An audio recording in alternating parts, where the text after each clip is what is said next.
The Florida Gators are set to release their second depth chart of the year today, and man, I want to see some changes.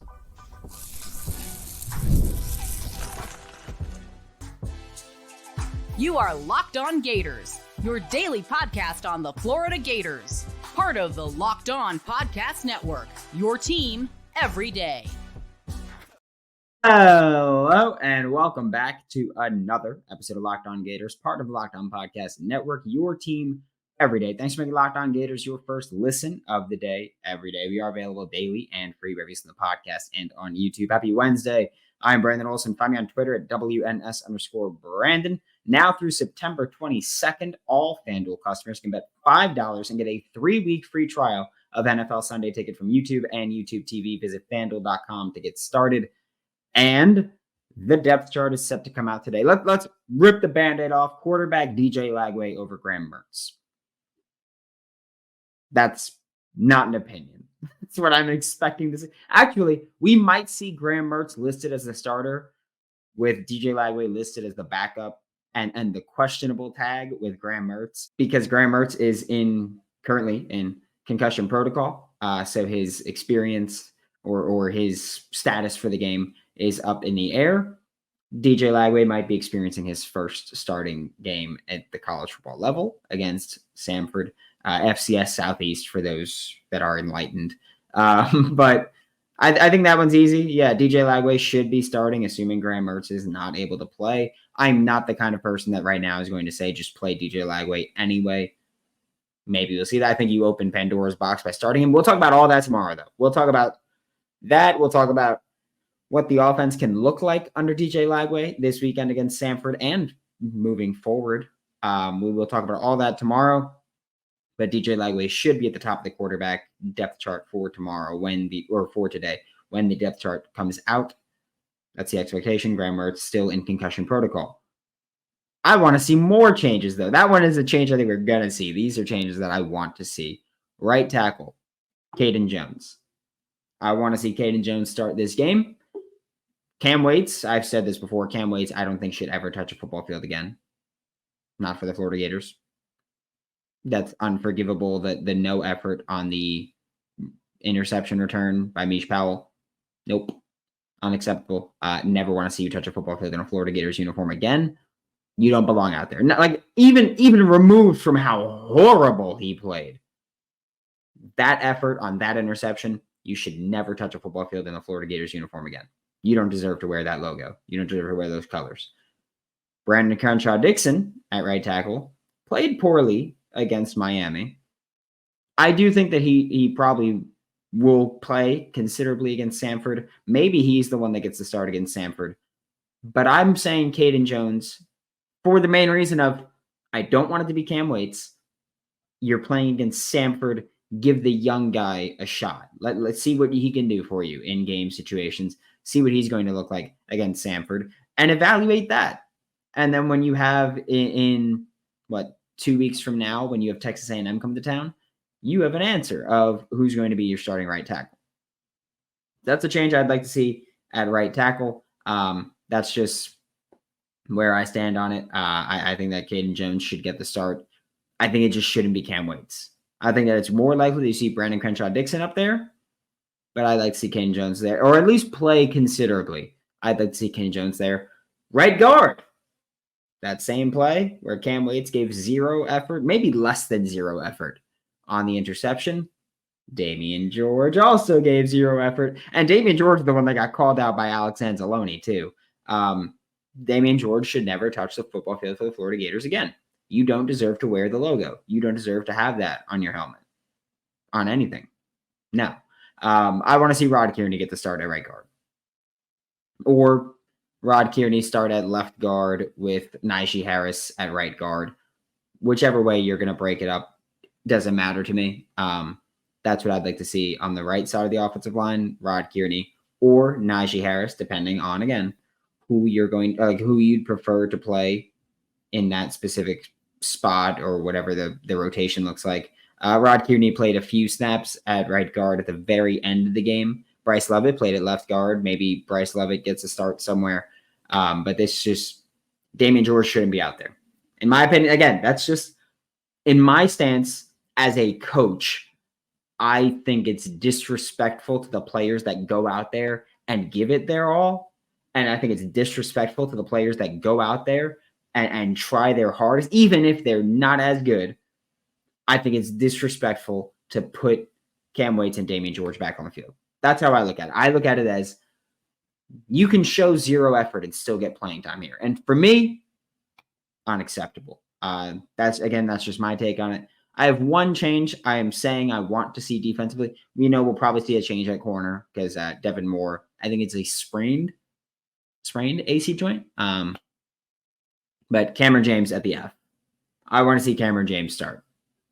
I think he played well against Miami, which, first off, not many players in the defensive line played well against Miami. Some a good bit average, some really bad, some well. Cam James played well against Miami. So I think that he is deserving of more playing time. And I think that, he popped for a kid that was getting his first significant playing time, truly, against a team that has very high expectations. Cam James looked good. So Cam James should play. However, there's another reason that I have that request, we'll say, at F of Cam James. I would replace Justice Boone there. He didn't play well against Miami, in my opinion. Had a couple good plays, but for the majority of it, I don't think he played very well. And need I remind you about a very costly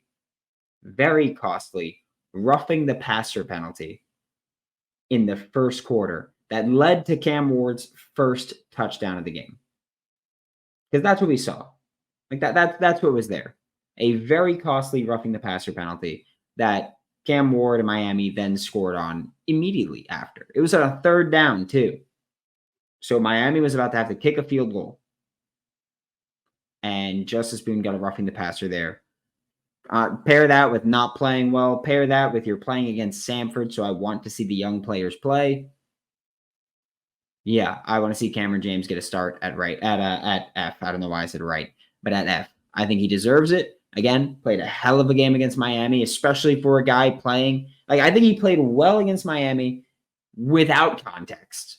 But when you add in context of this is really his first time playing significantly, or playing significant snaps, I guess, against a Power 4 program, that's expected to be pretty good, a Power 4 program that, yes, I was wrong about. I think that when you put all that context in, you go, yep, you know who deserves that significant playing time, that start? It's Cameron James. I don't think that there's another way. I will say this, not to victory lap on a kid not playing well, but Justice Boone's a player that has always had clear deficiencies in his game, that has always had hype around him. And like we've said here in Locked On Gators time and time again, Justice Boone specifically, I didn't see it with him. I just don't. But also, players very rarely live up to the exact expectations that you have. And Justice Boone has not yet. So why not give that playing time to a younger player and say, hey, let's see if you can put it together and pop for us a little bit. We are about to be joined by Florida Gators starting tight end Hayden Hansen next on Locked On Gators. With passion, drive, and patience, that's the formula for winning championships, and it's also what keeps your ride or die alive. eBay Motors is everything you need to maintain your vehicle and level it up to peak performance. Superchargers, roof racks, exhaust kits, LED headlights, and more. Whether you're into speed, power, or style, eBay Motors has you covered. With over 122 million parts for your number one ride or die, you'll always find exactly what you're looking for. And with eBay Guaranteed Fit, your parts guaranteed to fit your ride every time, or your money back, because with eBay Motors, you're burning rubber and not cash for the parts you need at the prices you want. It's easy to make your car the MVP and bring home huge wins. Keep your ride or die alive at ebaymotors.com. Eligible items only. Exclusions apply, and eBay Guaranteed Fit is only available to U.S. customers. Joining me now for Locked On Gators is Hayden Hansen, Florida Gators starting tight end. I just got to rip the Band-Aid off, and there's not a fun thing to do, but what happened on Saturday? Yeah, I mean, just Lack of execution across the board, just complete embarrassment, disaster. You never want to do that in front of your home crowd, especially a place like the Swamp. You want to go out there and execute. I think kind of what Napier said it best. We were kind of shocked. I was kind of shocked. I thought this team was top notch going into this game, but I mean, as much as it hurts, there was some good on the film. There's obviously a lot of bad, but there's some good. And if we come back, start clicking on all cylinders, we can still get this thing rolling. And he made a point. All the national championship teams he's been on, they've all lost early on, and they ended up winning the national championship. And we got a 12-team playoff picture now. So I just hope that we take this as a wake-up call and come back stronger. I don't care who we play next week. It could be Sanford. It could be Alabama. We just got to start getting momentum, Yeah, I will also say that for me, one of the things that I have to ask is I feel like this whole offseason, everything felt like this is good to go. Like this is it. We spoke about it last week. Billy Napier was speaking and just moving so much more confident than we'd seen before. Senior team. I just, do you guys kind of like what's the thought process after that game? Is it more so just like, hey, like we really screwed that one up, like it was just a bad game, or is it like maybe we're not as prepared as we thought we'd be? Just I just don't know the thought process there, because again, I was brought in as well that this was going to be a well-oiled machine going into week one. Yeah, and for clarity, everything I'm about to answer is just strictly offense. I don't have any room to talk for defense. That's their place. But I mean, offensive wise, I felt personally that we were prepared. We had so many reps. We prepared for Miami. I felt prepared. I went into that game. I wasn't hesitant. I wasn't sluggish. I knew what to do. I felt like I did my job pretty well. It was one of those things where, like, one play, every play, there was one guy not doing his job or one guy messing up. And that falls back on all of us. We have to be better teammates. We have to be better with chemistry. And it's just a lot of self-reflecting. Like, even if you do your job, watch the film and how you can do it better. I know I've seen the stuff I can fix, my technique, my hands, my feet. It's time to regroup. And, I mean, that's what being a man is. You got to get back up. Yeah, I mean, absolutely. I have to ask, what was the locker room like at halftime? Because I know the crowd kind of got taken out of it around halftime, or not taken out of it completely after halftime, but at halftime was kind of, things got quieter. I could see just like sunken faces near me in the crowd. Just what was it like in the locker room? Because I'd have to imagine that it's not the same as like, oh, we're just gonna, it's over at halftime. Yeah, I mean, at halftime, it was still, I mean, we were like, this is a close game. 24-10, I think. Yeah. It was, I mean, we just had a huge chunk play, a run, 70-yard touchdown, first play. We're in it. We knew this game could be close. I mean, they had guys, we have guys. I mean, nothing changed. I mean, guys were just, I think how I felt was like, all right, the new guys that transferred in, they got a feel for the Swamp. They got it out of their system. We're about to go in here and do what we do. Like that big play Moncho had really helped us. And it just seemed that every chance we stopped them and had a chance to get momentum back, we couldn't do it. We couldn't keep a drive going. It was constant 3 and outs. And you can only blame it so much on the coaches. At some point, you have to look at the players and be like, did the players do their job? The coaches can coach, but they can't play for us, And and Napier mentioned that it's on both. He's like, he's been on the staff's butt, and he's been on ours, and it's got to be a group effort. We've all got to come together. Yeah, and we'll talk about that 70-yard run a little bit later on as well, because I loved it. I'll say that, but I have to ask, as just a player, first off, I have to stop saying I have to ask, but what was Billy Napier's messaging like after the game? Because I feel like we've seen clips after some games. I mean, Mario's post-game speech came out as well. Just what was Billy Napier's messaging like after the game? Because I feel like this is, again, and I'm not trying to harp on it too much, but I feel like this was the game where it just felt deflating a bit. And so I'm just curious in week one, how Billy Napier handled that after the game, immediately following the game. Well, like I said, he was just kind of like, he's embarrassed just like we are. We worked our butts off. I kind of have his back. I think he prepared us. I mean, I'm just speaking from me. I felt prepared. I can't really speak for anyone else. I felt prepared going into that game. I knew what to expect. They didn't throw anything at me that I wasn't prepared for. I just feel like some guys might have maybe just been a little uptight for their first game in the swamp. They were scared to make a mistake. They didn't play as loose as they could. I don't know. But I mean, his message was just like, look, I mean, the sun's going to come up tomorrow. We got to get back to work. The only way to get this taste out of our mouth is to go win the next week. But I mean, yeah, I mean, to sum it up, he just told us he was embarrassed just like we are, and just to handle your business. Don't run your mouth about Miami. They came and they were the better team. Yeah. I can tell you that we spoke about this last week. I talked so much trash going into this game. Just been getting relentlessly dunked on.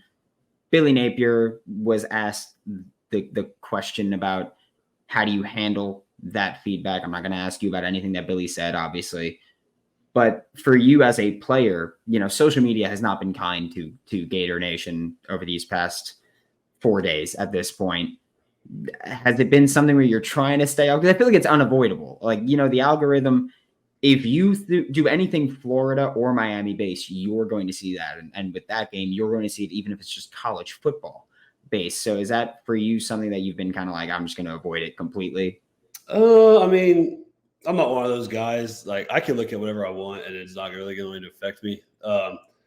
Yeah, I mean, obviously, I don't like just go on Twitter and look up keywords and like hit latest. I don't like search for it. But I mean, I'll get on Twitter, like I'll get curious just to see what the vibe is and stuff. And I mean, I get it. The fans are frustrated, rightfully so. I mean, we went out there and laid an egg. But yeah, I mean, it just kind of comes with the territory. We just kind of got to win the fans back. And I mean, they know what this place once was, and that's what we're working so hard to get it back to. You've heard us talk a lot about FanDuel. There's a good reason. It's because it's America's #1 sportsbook.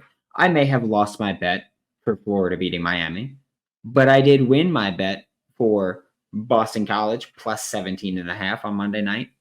And I won my bet for Boston College money line on Monday night. That was easy money. And I got to see a rival's downfall.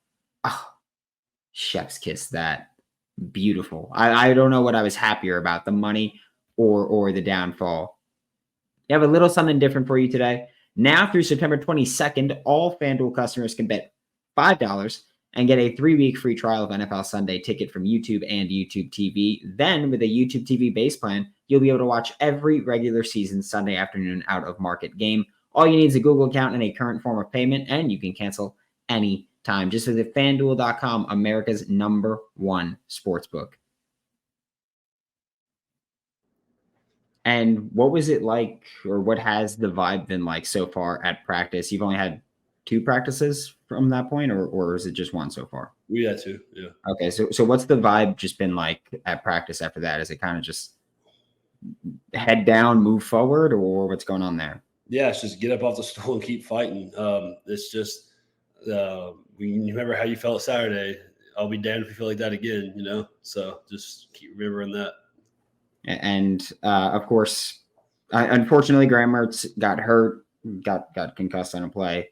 Billy Napier has said that in that time, DJ Lagway will be taking the starter reps, and if Graham can't go, the expectation is that DJ Lagway will be starting this Saturday against Samford. What's that been like so far? Obviously, you can't give away too much, but just what's that been like so far in practice? It's been cool, man. DJ's always worked. He didn't take anything off any days off as the backup. He's been ready, and when he got put in the game, when Graham unfortunately went down, I mean, he looked pretty good. He looked confident. I mean, true freshman, first week 1. I'm sure he wasn't expecting that, but he went in there, threw the ball nice, ran the ball nice, looked promising, and whoever it is, come Saturday, we'll have their back and we'll be ready to work. Yeah, and when you're out there with DJ Lagway, or at least practicing, is it somewhat reminiscent for you as a tight end position player? Is it somewhat reminiscent of your freshman year when you were playing with Anthony Richardson back there, the more mobile threat? Yeah, I mean, it's different, if he ever escapes the pocket or if he starts scrambling a little more, the plays are a lot longer and the play's never really over. It's just different. I mean, it's different with anybody. You put any quarterback back there besides Graham, it'll be a little different. So just learning their style and playing to their strengths. And I have said all offseason that I wanted to see this offense go out there with more gap run game. And we did see that, the 71-yard rushing touchdown for Montreal Johnson. We saw more counter. Just what was that like as an install this summer to kind of add in more gap game? I would just say we, as schemes for everything, we worked on pretty hard. I'm biased. I will run that every play if we could. That's kind of my thing. But yeah, I mean, I feel like that there wasn't one specific thing like that was emphasized. I think the whole playbook itself was emphasized, and that's kind of why I was a little shocked. Like I thought we were going to come out sharper and execute, but we got to learn from that tape. And I feel like we've talked about this, but maybe your first year doing here, year 3 now. Do you have as a tight end like a preference for what kind of run game you're running? Like I know that I spoke to Daniel Bellinger with the Giants, and he's like, I love outside zone. Is there any preference for you? Yeah, I love duo. I love like a 4-5 duo. Love that. I mean, I don't hate outside zone. I just like where I can come right off the ball and strike. Outside zone, you kind of gotta wait and stuff. I like duo. I like GY counter. I love pulling. Anything on the perimeter is fun. I mean, I'd probably say definitely duo is my favorite because there's a lot of combinations. So this past summer was the first summer that I've covered the New York Giants in person, third year of covering them, but first year in person. And every running back I've spoken to has said duo is their favorite. Yeah. And that's just what it's like unanimous across the board now that you can run against any front. It doesn't matter the front, the defense. You can just block it up and then make the back right. Yeah, it's just wild to me that I know that Sean McVay was the wide zone guy last year. The Rams ran more duo than anybody else, and now everyone's like, oh yeah, I love duo. But I gotta say, big fan of the pulling tight end split zone. Favorite run there. Now that a game's been played, as a tight end, Russ Callaway, tight ends coach, co-offensive coordinator, as a tight end, now that a game's been played, has your experience on game day been different compared to last year when he was right there, able to just focus on you guys for the majority? I wouldn't say that. I mean, this year we have iPads, so and we can watch the plays itself. And JD is the guy on the sideline with us, and he's on the headset. Russ is talking to him, so it's really the same thing. He'll communicate through him, but those iPads are a game changer.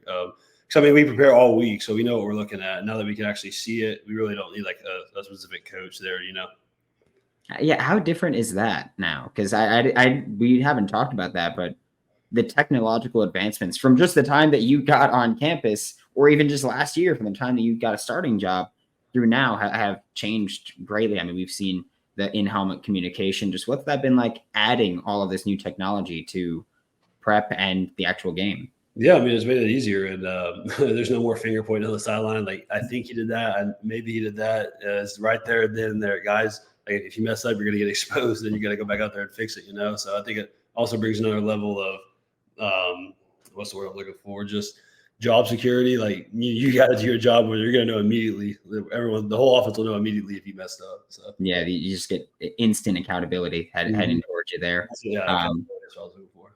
And before I let you go, how's it feel having 70 speed? just gotta ask that one. Just 70 speed. Yeah. I mean, ridiculous. Obviously, I'm not a fan favorite with PFF or EA Sports. I don't know. I need to send in my GPS. I mean, I almost ran 21 miles per hour this year. That's I don't know. I think I'm the second fastest tight end besides Arliss. So, but it's whatever. I can't go up there and faster than Amir. Oh, my fault. It goes Amir, Arliss, then me. Yeah. Got some good speed in that room, but thank you so much, Hayden. Looking forward to this week. Get in the win column. Get right back to it. This is Hayden Hansen, Florida Gators starting tight end. Be here every Wednesday with Locked On Gators. Thanks for making Locked On Gators your first listen of the day every day. We are available daily and free with us in the podcast and on YouTube. We'll be back tomorrow. We're going to talk about what this offense just might look like with DJ Lagway as the starting quarterback. Even if the depth chart comes out and says it's going to be Graham, even if anything, we're going to talk about that because something tells me that by the end of this year, we're going to see DJ Lagway as the starting quarterback of the Florida Gators. And something tells me You're going to want to know what that offense looks like with a 5-star, number 1 ranked quarterback in the country, starting with what I think is still a roster that has some pretty good weapons and some potential. For Locked On Gators, I'm Brandon Olsen. Don't forget to follow me on Twitter at WNS_Brandon. Find all my written work with Giants Country and NFL 33, and I'll see you all next time.